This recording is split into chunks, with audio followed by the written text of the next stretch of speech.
হুঙ্কার রে, একজন মানুষ। রসুল বলছে বাবা তুমি কি আবার এই কলহ শুরু করবে?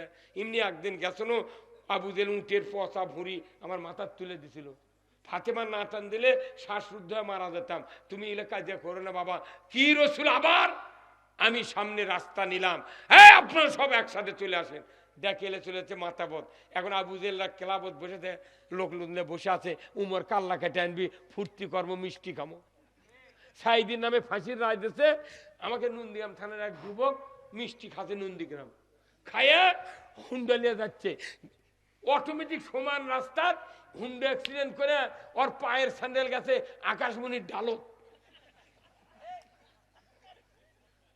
পরে আমি ওই দিক দিয়ে গেছি, আমার এক আত্মীয়র বাড়ির, করছে হুজুর এই ওই যে স্যান্ডেল কে করছে সাইদির ফাঁসি হয়েছিল, সেই খুশি তুমি মিষ্টি খাচ্ছিল নন্দীগ্রামতে যাবার লেগে, কে কি করেছে মাগনে হুন্ডো ওটি আছে, স্যান্ডেল গেছে গাছ, ওটি মরে গেছে।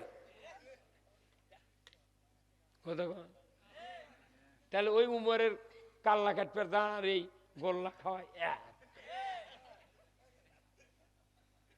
ভাইরা আমার, ওমর ফারুক সামনে যাচ্ছেন, আর আবু জেলের ক্লাবের ভেতরে নেতাদেরকে নিয়ে নেতা বসে আছে। পাতি নেতারা বলতেছে উমার না কাল্লা কাটতে আনবে, আমরা দেখব। সেই উমারকে রসুলক ডাকেলে আসে, মোহাম্মদক ডাকেলে আসে। আবু জেল করছে এটি এনে কাটবি, কি মরদ্রি করছে এই জায়গাতে এনে কাটবি। নেতা দেখা পাতি নেতাও তুমকে যা কয় তাই বিশ্বাস করো, তো পড়ে না কথা কর না গা, করছে এটি এনে কাটবি, কাটু। এইবার কিছুক্ষণ পর মাথাপে পৌঁছে গেছেন আমিরুল মোমিনিন মুসলিম জাহানের দ্বিতীয় খলিফা। উনি কেবল ইমান এনে মাথাপে এসেছেন। রসুলকে বলছেন ইয়া রাসূল আল্লাহ, আমি জিন্দিগিতে ওযু করি নাই, কোনোদিন আযান দেই নাই, তবে আপনাদের কিছু কিছু বাক্য আমি শুনেছি। তবে মক্কার পাশে যে সাফা মারোয়া পাহাড় আছে, ওখানে লাল কাপড় দেয়া একটু উড়ানি দিলে লোকেরা মনে করে এই লোক বিপদে পড়েছে, সবাই হাজির হয়। কিন্তু নামাজ পড়তে এসেছি, হুজুর আমাকে একটাবার শিখা দেন, আমি কি কয় মানুষকে আহ্বান করব। আল্লাহর নবী শিখা দিলেন, উমর তুমি আল্লাহু আকবার 4 বার ধ্বনি তেলাওয়াত করো। যখন উমরের মুখ দিয়া আল্লাহু আকবার 4 বার উচ্চারিত হয়েছে জোরে জোরে, ওই মক্কার কাফেরেরা তারা সবাই বুঝতে পেরেছে যে গলার আওয়াজটা দেখা যাচ্ছে, শোনা যাচ্ছে, এটা বাঘের মতো আওয়াজ।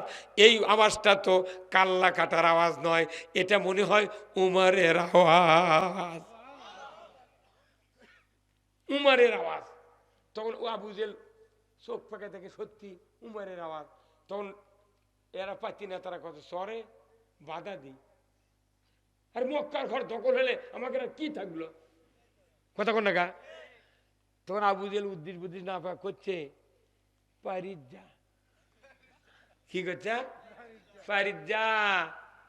এতে গত 3 দিন আগে একটা নেতা বক্তৃতা দিয়েছে বিদেশ যায়, কছে যে জামাত যেভাবে জ্ঞানী লোক তৈরি করতেছে, আমরা ওই জ্ঞানী লোক তৈরি করতে এখনো পারছি না, আমরা পারছি না।